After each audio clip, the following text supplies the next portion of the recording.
ராமர் வழிபட்ட ஸ்படிகலிங்கம்.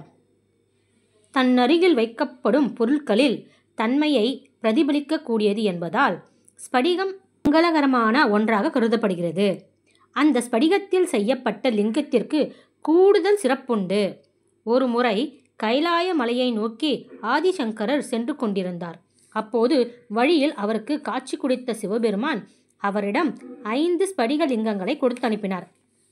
முக்திலிங்கம், வரலிங்கம், மோட்சலிங்கம், போகலிங்கம், யோகலிங்கம் ஆகிய அந்த 5 ஸ்படிகலிங்கங்களையும் சிவபெருமானின் ஆணைப்படி 5 இடங்களில் ஆதிசங்கரர் பிரதிஷ்டை செய்தார். அவற்றில் முக்திலிங்கம் கேதார்நாத்திலும், வரலிங்கம் நேபாளத்தில் உள்ள நீலகண்டத்திலும், மோட்சலிங்கம் சிதம்பரத்திலும், போகலிங்கம் கர்நாடக மாநிலம் சிருங்கேரியிலும், யோகலிங்கம் காஞ்சிபுரத்திலும் அமைக்கப்பட்டன. தமிழ்நாட்டில் சிதம்பரம் ஆலயம், மதுரை மீனாட்சியம்மன் ஆலயம், காஞ்சிபுரம் ஏகாம்பரநாதர் ஆலயம், ராமேஸ்வரம் ராமநாதர் ஆலயங்களில் உள்ள ஸ்படிகலிங்கங்கள் சிறப்புக்குரியவை. இதில் ராமேஸ்வரத்தில் உள்ள ஸ்படிகங்கள் கூடுதல் சிறப்பு கொண்டது.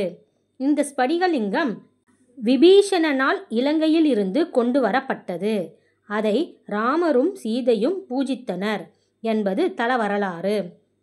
ராமேஸ்வரத்தில் அதிகாலை 4 மணிக்கு இந்த ஸ்படிகலிங்கத்தை தரிசித்துவிட்டு கோவிலில் இருக்கும் அனைத்து புண்ணிய தீர்த்தங்களிலும் நீராடினால் சகல சௌபாக்கியங்களும் கிடைக்கும் என்பது ஐதீகம்.